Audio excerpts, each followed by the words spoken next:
ఆశా గారితో మాట్లాడే ప్రయత్నం చేద్దాం. ఎందుకు సూపర్ 6 పథకాలలో 2 పథకాలు అప్పుడే బాబు గారు ప్రజలను మోసం చేసేసారు, 2 పథకాలు మా వల్ల కాదని చెప్పేసి చేతులు ఎత్తేసారు అన్నట్టుగా కూడా మాట్లాడుతున్నారు. తల్లికి వందనం, అదేవిధంగా ఉచిత గ్యాస్ సిలిండర్లు, దీని మీద మీ కామెంట్స్ ఏంటి?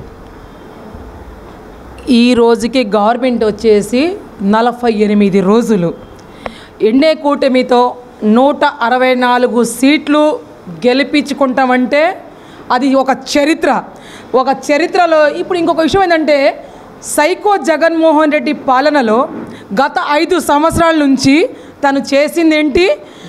3000 రూపాయలు పెన్షన్ ఇస్తానని ఆ రోజు వాగ్దానం చేసి 2018లో ఆయన 19 వచ్చినప్పుడు వాళ్ళ గవర్నమెంట్ వైసీపీ ప్రభుత్వం గవర్నమెంట్ వచ్చినప్పుడు సంవత్సరానికి 250 రూపాయలు చప్పున 5 సంవత్సరాలు చేసిన వాడు ఈ సైకో ప్రభుత్వంలాగా చేసే తెలుగుదేశం పార్టీ కాదు.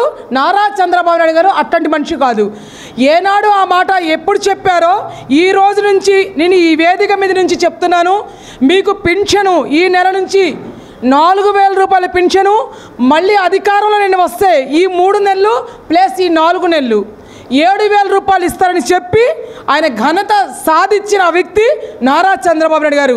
అట్లానే చెప్పిన మాట దాటకుండా నిన్న 1వ తారీఖుకి 99% పింఛన్లు 4000 రూపాయల పింఛన్ ఇచ్చిన ఘనత చంద్రబాబు నాయుడు గారిది. అరే జగన్మోహన్ రెడ్డి ఈ పులివెందుల ఎమ్మెల్యే చెప్పిన మాట దాటేవాడు. ఈడు సొంతంగా వాడి చెల్లి జైల్లో చిప్పకూడు తింటుంటే అన్న కోసము పాదయాత్ర చేసి 3000 కిలోమీటర్లు తిరిగి ఆ చెల్లినికు అధికారంలో తీసుకొస్తే ఆ చెల్లి గురించే చీర గురించి చెప్పినవాడు దుర్మార్గుడివి అన్నవి నువ్వు. అంటే ఇవాళ 48 రోజులు అయిందో లేదో ప్రభుత్వం వచ్చేసి సూపర్ 6 పథకాల్లో ఏ పథకం తీశారని మీరు మాట్లాడుతున్నారు, ఏ పథకం తీశారని మీరు ట్రోలింగ్ చేస్తున్నారు. దానికి సమాధానం చెప్పండి.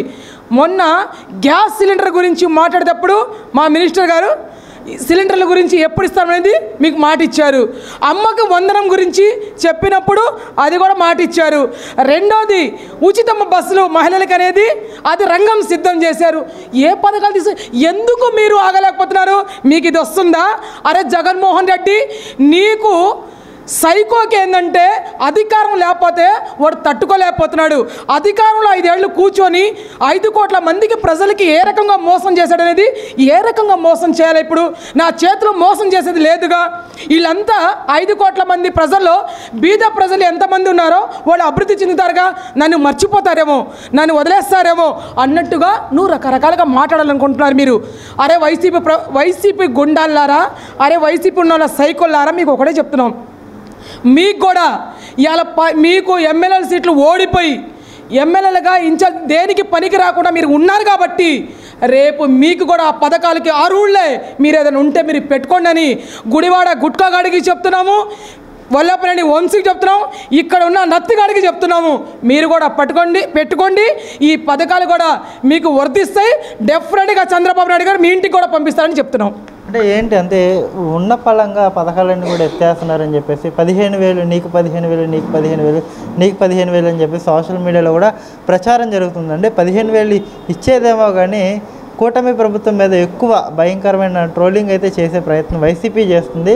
అంటే గతంలో ఇదే స్థాయిలో కూడా తెలుగుదేశం పార్టీ వాళ్ళు చేయలేదని అయితే నేను అనట్లేదు కదా. అంటే గెలిచిన వాళ్ళకి కొంత సమయం అనేది ప్రతిపక్షం ఇవ్వకుండా వెన్నపలంగా వాళ్ళ మీద బురద జల్లే ప్రయత్నం అనేది ఎలా చూడొచ్చు అంటారు? మీరు తెలుగుదేశం పార్టీలో ఉన్నప్పుడు తెలుగుదేశం పార్టీ వాళ్ళు కూడా అంటున్నారు. ఏ రకంగా అన్నారు ఒకసారి గుర్తు తెచ్చుకోండి. మీ కళ్ళ ముందు మీ చెవులతో మీరు వినలేదా? 3000 రూపాయలు పెన్షన్ ఇస్తానని సంవత్సరానికి ఏ రకంగా పెంచాడు, ఏ రకంగా ఇచ్చాడు, ఎంత ఇచ్చాడు అనేది మీరు చూసిన విషయంగా. ఇలా 15,000 రూపాయలు ఇస్తానని నా మాట ఏమైనా ఇవ్వనన్నారా?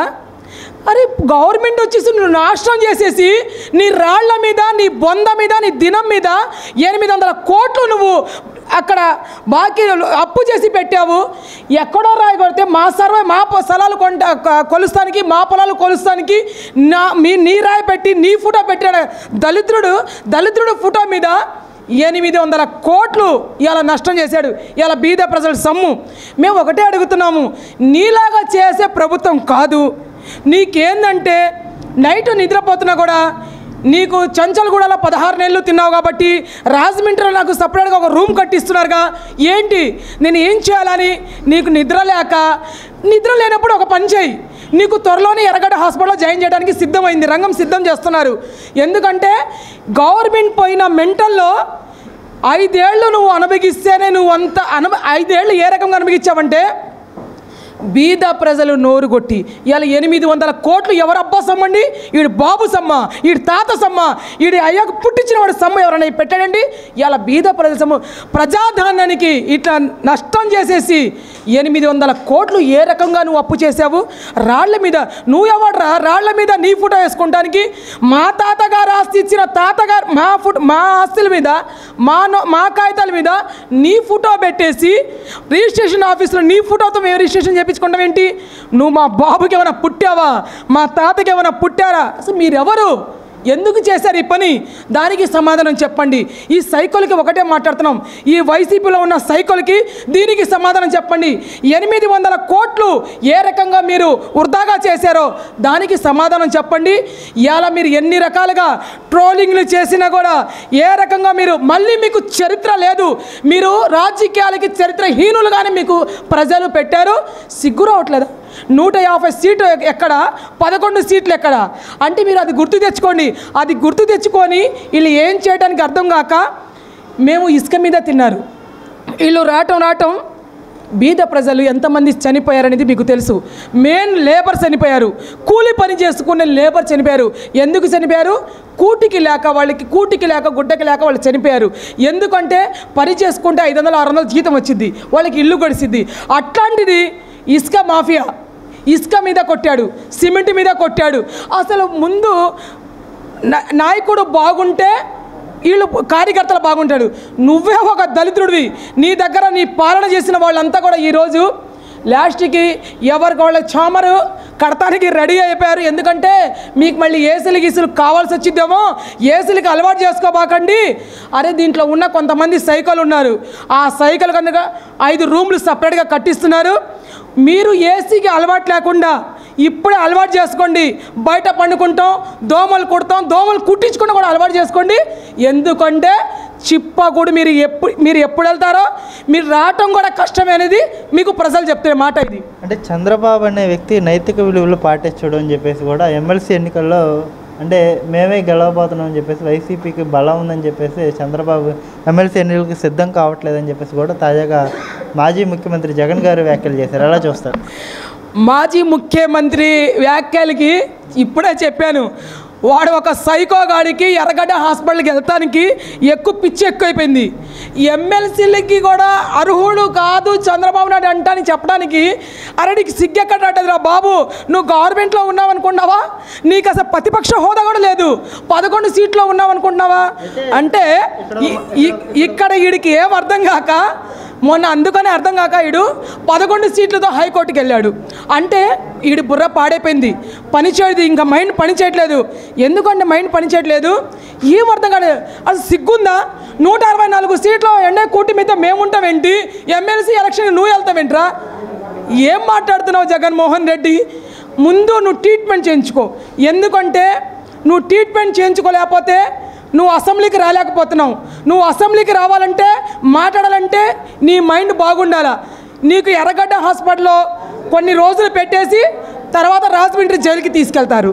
అంటే ఇంకో పక్క అంటే అభిమానుల్లో కార్యకర్తల్లో ధైర్యాన్ని నింపేందుకు తాడేపల్లి క్యాంపు కార్యాలయంలో కూడా పెద్ద ఎత్తున కార్యకర్తలతో జగన్మోహన్ రెడ్డి గారు సమావేశం అవుతున్నారు. వాళ్ళందరికీ కూడా ఎవరో అధైర్యపడద్దు, ధైర్యంగా ఉండండి అన్నట్టుగా కూడా చెప్తున్నారు. అంటే గడిచిన 5 ఏళ్లలో ముఖ్యమంత్రి హోదాలో ఏనాడు కూడా కార్యకర్తలతో కానీ అభిమానులతో కానీ సమావేశం ఏర్పాటు చేసుకోలేని వ్యక్తి ఈ రోజున తాజాగా వాళ్ళకి ధైర్యం చెప్పే ప్రయత్నం చేయడం అనేది ఎలా చూడొచ్చు అంటారు? మీరు ఎట్లా నమ్ముతున్నారు తమ్ముళ్ళారా? మీరు చెప్పండి ఒకసారి, మీడియా వాళ్ళు ఎట్లా నమ్మారనేది ఒక మాట చెప్పండి. 5 సంవత్సరాలు ఒక సీఎంగా కూర్చొని ఒక బెడ్రూమ్లో పబ్జి తప్ప ప్రజల గురించి పట్టించుకున్నాడా? లేదు.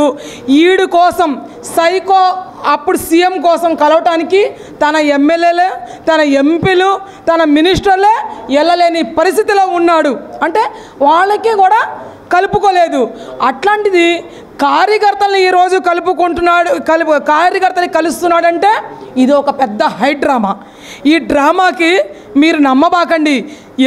ఎందుకంటే జగన్మోహన్ రెడ్డి ఆడే డ్రామా వేరేగా ఉంటుంది, లోపల ఇంకొక లోపల వాడు లోపల ఒక సైకో వేరేగా ఉంటాడు. మీరు ఒక్కటే అర్థం చేసుకోండి, కార్యకర్తలకి ఒకటే చెప్తున్నాను. ఎందుకంటే వైసీపీకి సంబంధించిన కార్యకర్తలకి, వైసీపీకి సంబంధించిన అభిమానులకి, వైసీపీకి సంబంధించిన నాయకులకి మీకు ఒకటే చెప్తున్నాను, వాడు మంచోడుంటే చెల్లి చీర గురించి ఎవడైనా నడి రోడ్డు మీద చెప్తాడా? వాడు మంచోడుంటే చెల్లి 3 పెళ్ళిళ్ళు 2 పెళ్ళి చేసుకుందని చెల్లి చరిత్ర రోడ్డు మీద చెప్తాడా? అది ఒకటి తెలుసుకోండి కార్యకర్తలారా. మీరు వాడు మాటల్లో మోసపోబాకండి. వాడు పిలుస్తున్నాడని, పబ్జి ఆడుకునేవాడు ఫోన్ పక్కన పెట్టి పిలుస్తున్నాడని మీరు భుజాలు ఎత్తుకొని వాడి కోసం మీరు తన్నులు తినబాకండి, మీరు జైళ్ళు పాలవ్వబాకండి. మీరు మీ పిల్లలు మీ కుటుంబానికి బాగా చూసుకోండి తప్ప ఇట్లాంటి ఎదవ గురించి ఎదవ మాటలు వినబాకండి అని చెప్తున్నాము. ఇదే చెల్లి, ఇదే షర్మిల ఏం చెప్తుంది? నా అన్న నాశనం అయిపోవాలని ఆమె ఏ రోజు చెప్పిందో అంతే నాశనం అయిపోయాడు. తల్లి, జన్మించిన తల్లి ఈడు ప్రతిపక్షం హోదా కూడా లేకుండా ఉండాలని నేను ఆ ప్రభుని కోరుతున్నానండి. నిజంగా ప్రతిపక్షం హోదా కూడా లేకుండా ఆ ప్రభు చేశాడని ఆ తల్లే చెప్తున్న, ఆ తల్లి నోటి నుంచి వస్తున్న మాట.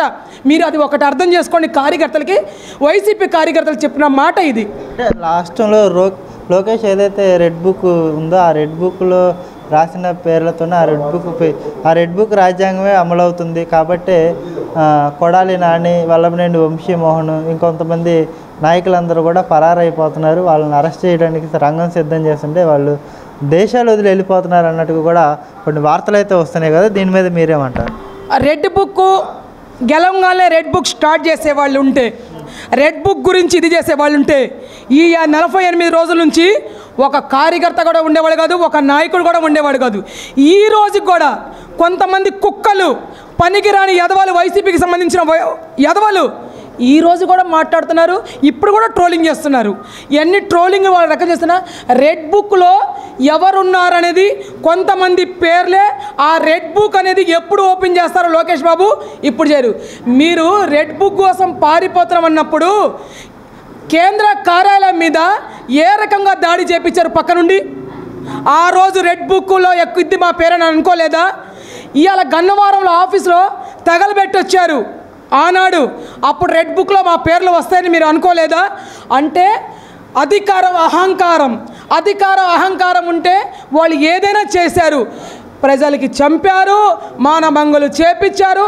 ఇంకొక విషయం అర్థమవుతుంది, జగన్మోహన్ రెడ్డి నాకు తెలిసి గంజాయి ఎక్కువ కొడుతున్నారంట. ఈ 48 రోజుల నుంచి గంజాయి ముక్కలు ఎక్కడో ఉన్నాం అనుకున్నాం, గంజాయి ముక్కలు ఎక్కడో కాదు, జగనే తాగుతున్నాడంట గంజాయి తాగి ఏం మాట్లాడాలో అర్థం కాక పిచ్చిగా మాట్లాడుకుంటూ పోతున్నాడు.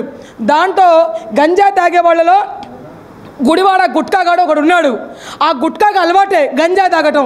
అదే జగన్మోహన్ రెడ్డి కూడా వచ్చింది. ఎక్కడ పోయినా కూడా ఆయన బెడ్రూమ్లో మొన్నటి వరకు పబ్జి ఆడుకున్నాడంట, ఇప్పుడు గంజాయి తాగుతున్నాడని న్యూస్. అంటే వాళ్ళ కార్యకర్తలు మాకు చెప్పారు, మాకైతే తెలియదు, వాళ్ళ నాయకులే మాకు చెప్పారు గంజాయి తీసుకుంటున్నాడు జగన్మోహన్ రెడ్డి అని. బాబు నువ్వు గంజాయి తీసుకోబాకు, ఎందుకంటే నీకు పిచ్చి పట్టింది కాబట్టి, నువ్వు లోపలికి వెళ్ళిపోతావు కాబట్టి. గంజాయి వాడికి నరంలో ఏ బ్లడ్ ఎక్కిస్తున్నా కూడా పనిచేయదు, వాడికి ఇంజెక్షన్ చేస్తున్నా కూడా ఇంజెక్షన్ కూడా పనిచేయదు. అట్లా సైకో జగన్మోహన్ రెడ్డి చేసే పనులు ఇవి.